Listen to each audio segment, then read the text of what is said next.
আসসালামু আলাইকুম। দূরেরও কাছের যে যেখান থেকে আমার আজকের এই ভিডিওটি দেখছেন, আশা করছি আপনারা সবাই অনেক ভালো আছেন।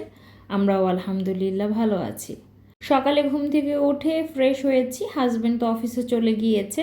আর তারপর টুকিটাকি কাজগুলো সেরেছি, ভাবলাম যে বিছানাটা গুছিয়ে ফেলি। সকালে সর্বপ্রথম কাজটা আমার যেটা থাকে, মানে খুব ঝামেলার মনে হয়, সেটা হচ্ছে বিছানা গোছানো। আর বিছানাটা একবার গোছানো হয়ে গেলেই না অনেকটা রিলিফ লাগে। তবে আমি চেষ্টা করি রান্নাঘরে ঢোকার আগে, মানে দুপুরে রান্নার আগে যেন আমি বিছানা গুছিয়ে তারপর ঘর ঝেড়ে পরিষ্কার করে ঘরের কাজগুলো করে রান্নাঘরে ঢুকতে পারি। তাহলে আমি খুব রিল্যাক্সে রান্নাবান্নার কাজটা সারতে পারি আর কি।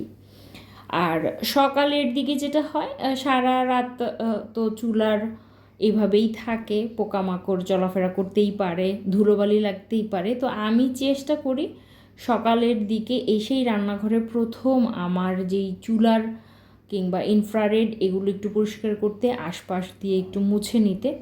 আমার এইটা একটা বিশাল প্রবলেম যে সকালবেলা আমি চুলা না মুছে না ব্যবহার করতে পারি না চুলা।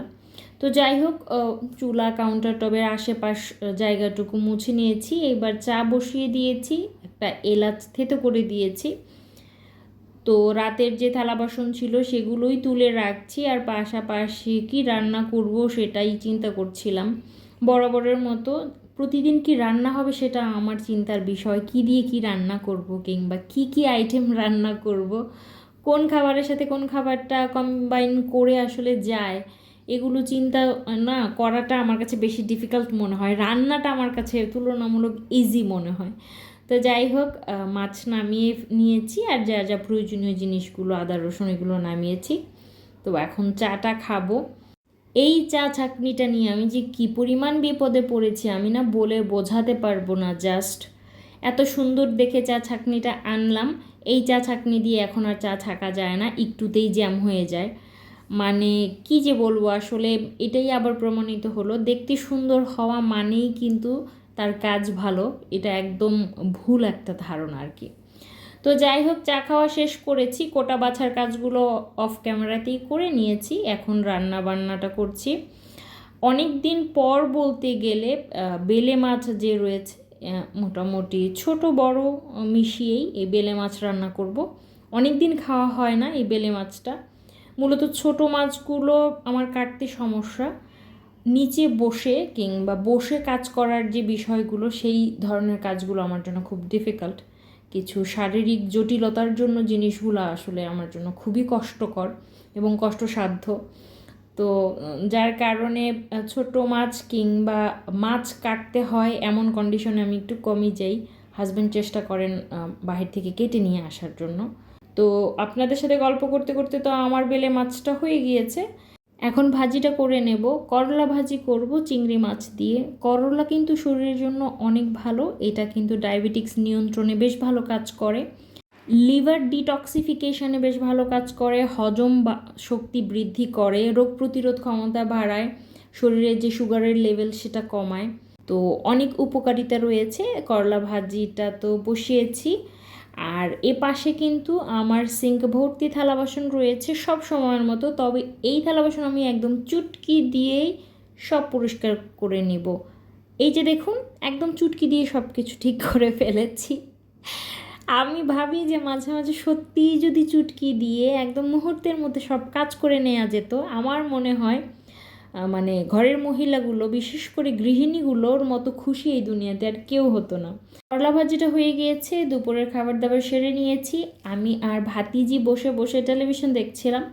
ভাতিজি একটা নতুন জিনিস আমাকে শেখাচ্ছিল। মূলত ছোটদের কাছ থেকেও যে অনেক কিছু শেখবার আছে, বিশেষ করে এখনকার জেনারেশনের বাচ্চা কাচ্চারা, ওরা না অনেক কিছু জানে।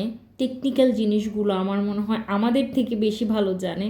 অনেক জিনিসই আছে যে আমি বুঝতে পারি না, তখন ভাতিজি কিংবা ভাগ্নিকে জিজ্ঞেস করি, তখন ওদের মতামতটা চাই কিংবা বলি যে আমাকে একটু বুঝিয়ে দাও জিনিসটা। তো সেটাই আমার ভাতিজি একটা কাজ আমি বুঝছিলাম না সেটা বুঝিয়ে দিচ্ছিল। সন্ধ্যার দিকে মূলত 7:30টার দিকে আমি, আমার মা আর ভাতিজি বের হয়েছি। কিছু টুকিটাকি সাংসারিক কেনাকাটা আর কি করতে হতো, তো একা যাব, আর আম্মুকে বললাম যে আম্মু চলো না একসাথে যাই। তো আমার মাও ভাবলো যে ঠিক আছে, মেয়েকে টুকিটাকি তিনি শেখাবেন কিভাবে বাজার করতে হয়।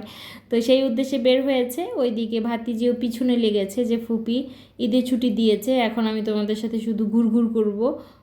তো আমাদের টুকিটাকি কাজগুলো সেরেছি, তখন আমি আর আমার ভাতিজি আমার মাকে ধরলাম যে আম্মু কিছু খাওয়াতে হবে, কিছু প্লিজ তুমি আমাদেরকে খাওয়াও।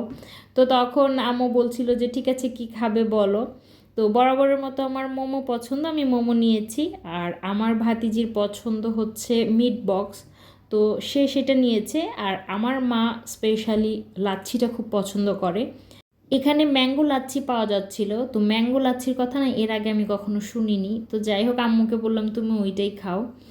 তো আমরা তিনজনের খাবার ভাগাভাগি করে খেলাম, বেশ মজা করলাম। তারপরেই তো ভাবলাম যে একটু হাঁটাহাঁটি করা যাক। ভাতিজিরও বলছিল যে ভালো লাগছে না, যে ফুপি চলো একটু হাঁটাহাঁটি করি। প্রথমে সিদ্ধান্ত নিয়েছিলাম ভাতিজির যে স্কুল ওইদিকে যাব, তো পরে মনে হলো অনেকটা দূর হবে, তাই আর ওইদিকে যাওয়া হয়নি। তো পরে আমরা আসলাম কোয়ার্টারে হাঁটাহাঁটি করতে। কোয়ার্টারে সম্ভবত কোনো প্রোগ্রাম হয়েছিল, আলপনা এঁকেছিল, আশেপাশে দেখলাম অনেক নতুন গাছ লাগিয়েছে, বেশ ভালো লাগছিল। তো হেঁটে বাসার দিকে ফিরছিলাম, গ্যারেজে দেখলাম অলরেডি টুকটুক করে গরু ছাগল এগুলো কিনে সবাই একদম ভরপুর করে ফেলছিল।